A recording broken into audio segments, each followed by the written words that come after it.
It is not necessary that a given problem has only one greedy approach. Oftentimes there are multiple ways to be greedy.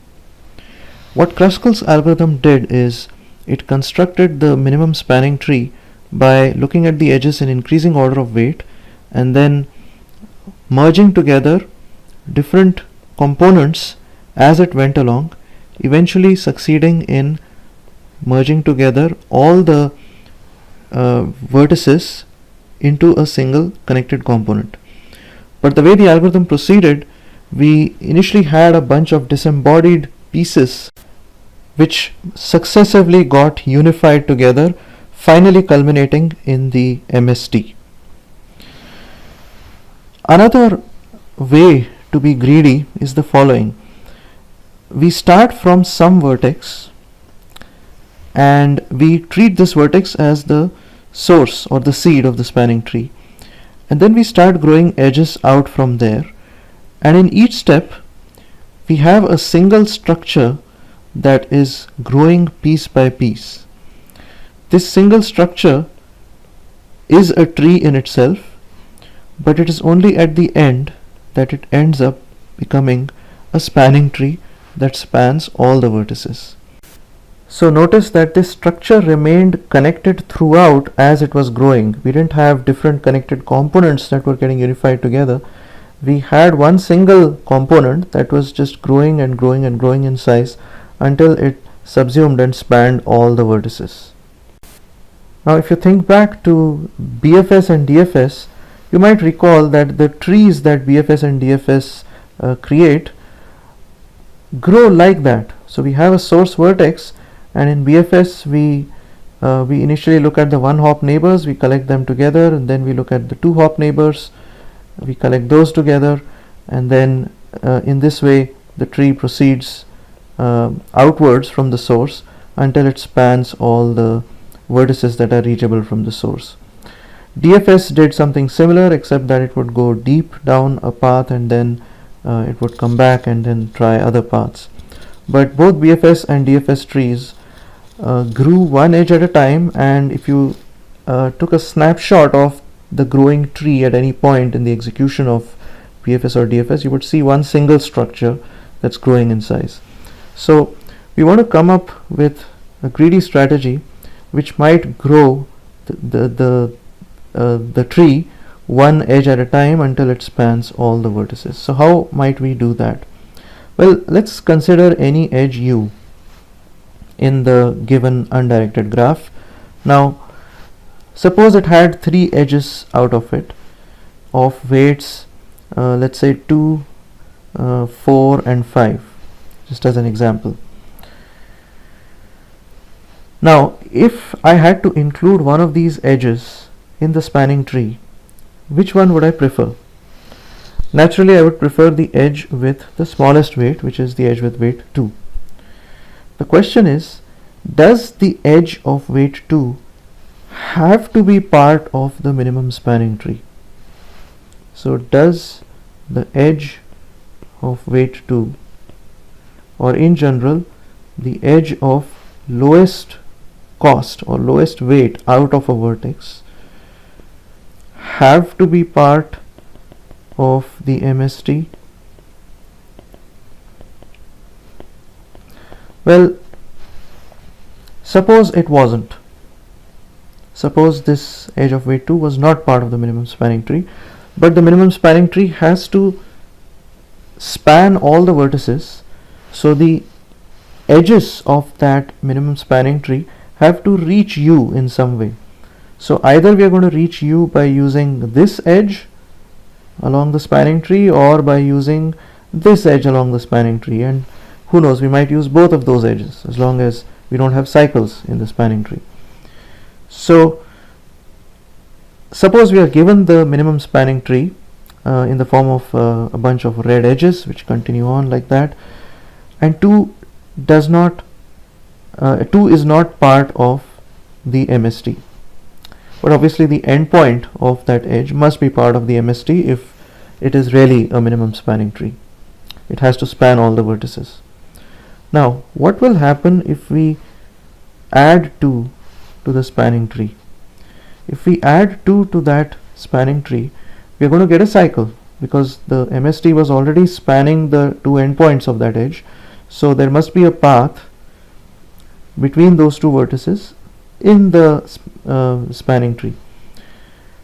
Now that path must be using either this edge of weight 4 or that edge of weight 5. At least one of these two edges must be getting used, because that is how we would reach vertex u starting from vertex v along the spanning tree. So if we add this edge of weight 2 to the spanning tree, we get a cycle, and we know that at least one of the edges along the cycle has a weight of 4 or maybe 5. So why don't we then remove this edge of weight 4 in place of this edge of weight 2. We added the edge of weight 2 and we removed the edge of weight 4. It does not disrupt the connectivity, right? All the vertices still are connected to each other, but by doing so we have lowered the cost of the minimum spanning tree. Now if it was a minimum spanning tree to start with, this should be impossible to do. Why would it be impossible? Because you can't lower the cost of something that is already optimal. This means that the edge of weight 2 must already be part of the minimum spanning tree to avoid that tree from getting improved, right? If it's already optimal, that means the edge of weight 2 must be a part of the minimum spanning tree already. So let's try that on the graph that we were given. So we are given this graph, and we could opt to start building the spanning tree from any vertex.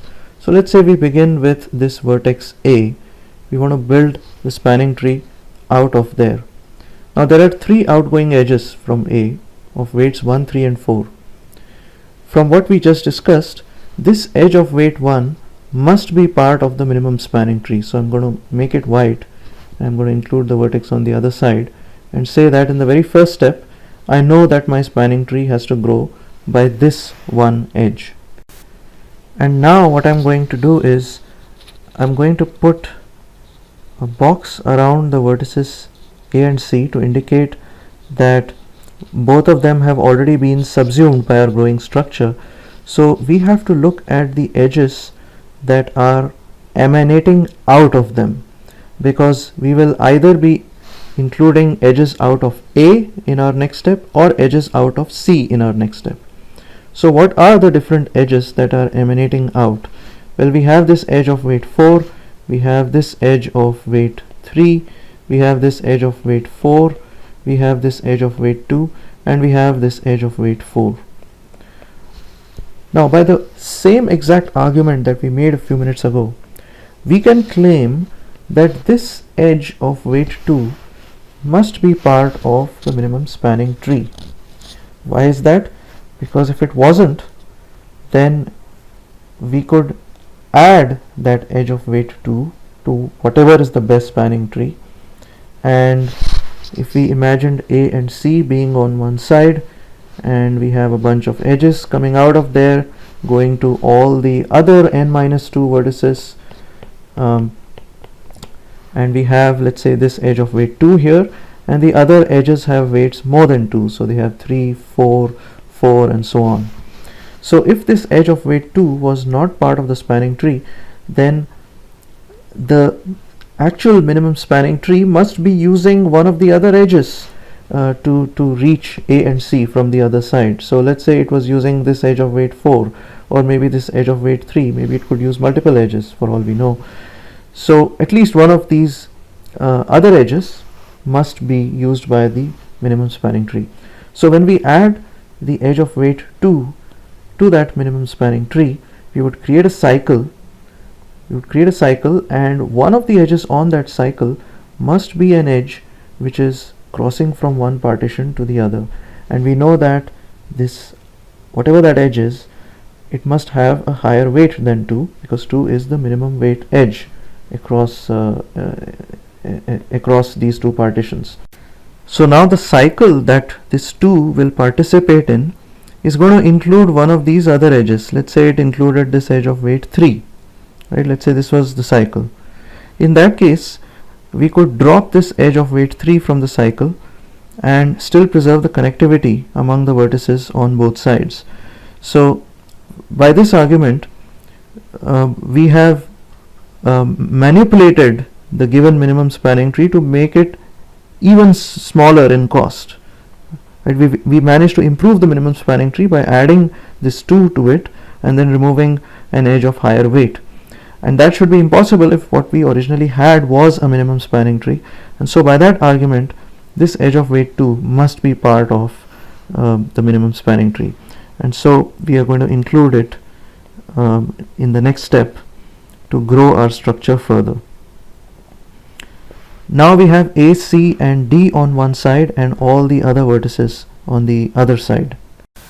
So I'm going to redraw them like this. I have A, C and D on one side, which contains the edges of the growing tree structure, and then I have B, E and F on the other side.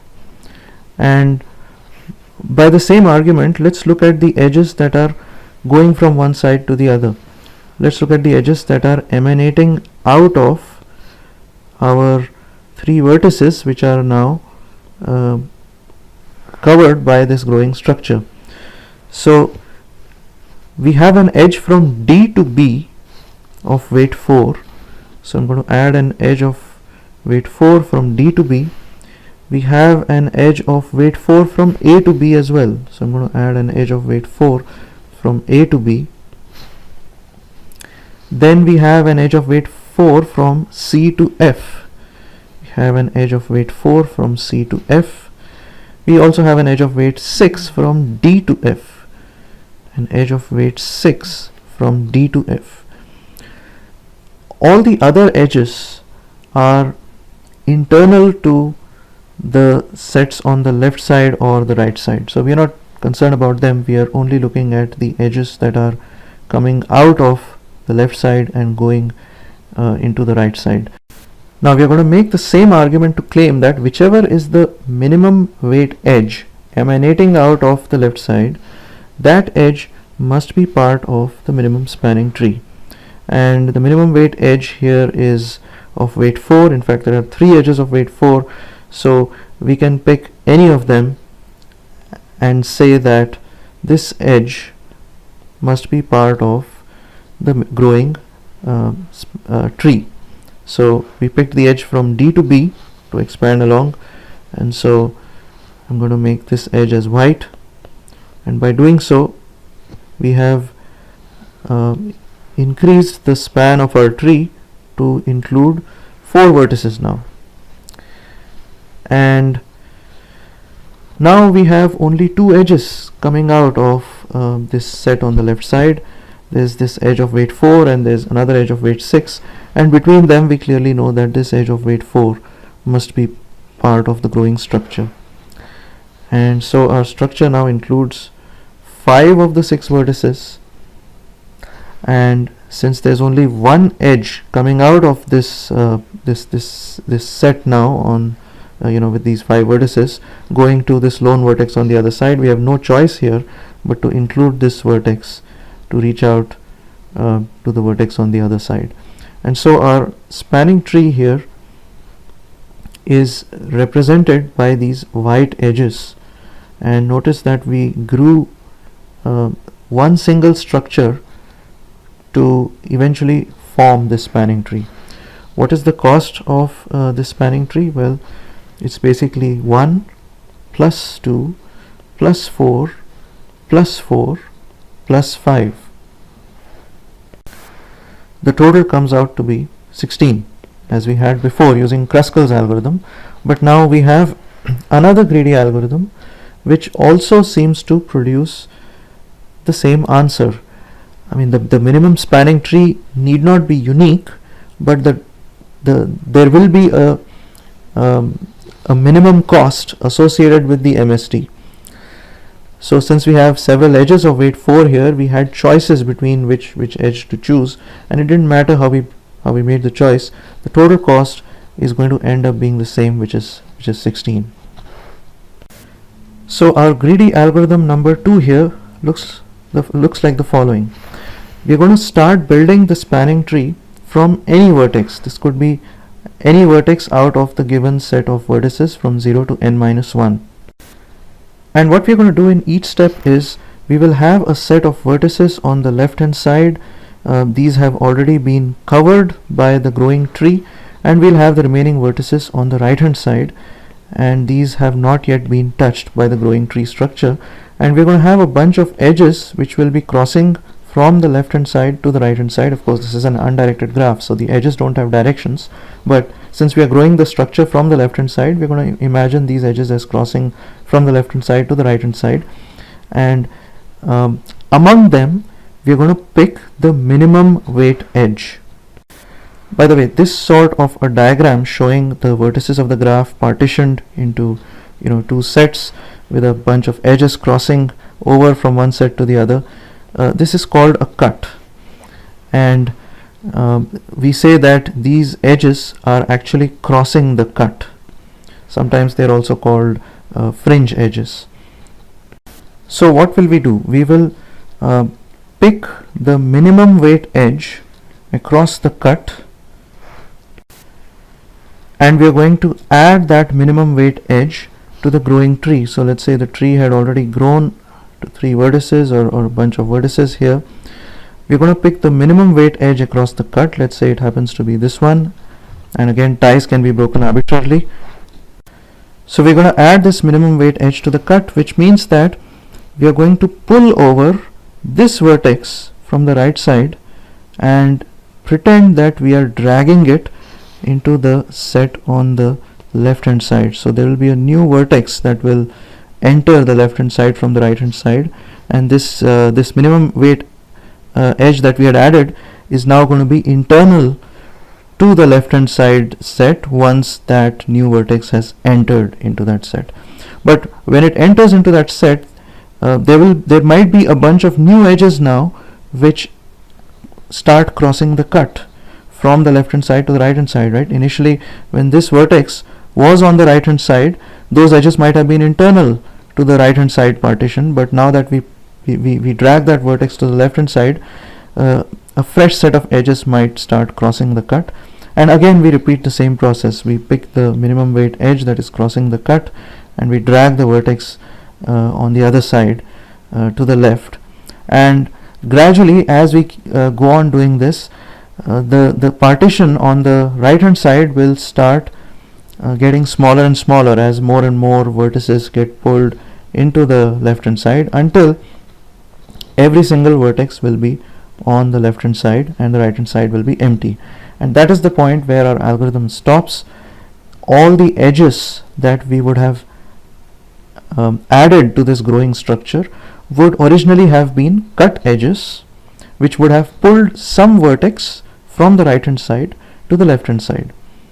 Now, assuming that we started from a single vertex on the left hand side, how many times would we have to drag a vertex on the left hand side? Well, every time we add an edge to this growing structure, we drag a vertex on the left hand side. So we would have to do this exactly n-1 times in order to end up with a structure on the left hand side that spans all the vertices.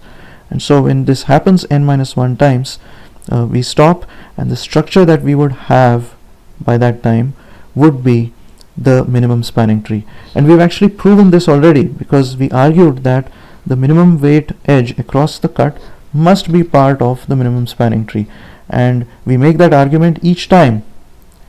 And so every edge that we are dragging across is guaranteed to be part of the minimum spanning tree, which means we have a correct algorithm which is going to produce the actual minimum spanning tree at the end. So we keep doing this until the right hand side is empty. Assuming that the graph was originally connected, there will come a point when the right hand side is empty, and that's when you stop, and we would have the minimum spanning tree. So this second greedy algorithm, which also constructs the minimum spanning tree, goes by the name of Prim's algorithm, even though Prim was not the one who first invented it, but still it's known as Prim's algorithm. And in the next video we'll see how to implement this. Want to become a software engineer at Google? You can, like thousands of our students. You just need to learn from those who've already cleared FANG interviews. At Interview Kickstart, our interview prep courses are developed and taught live by 150 plus instructors from Tier 1 companies like Google and Facebook. Our courses are tailored to help you crack software engineering domain interviews, including back-end, full stack, machine learning, embedded systems, data science, and more. To learn more, book your free webinar slot today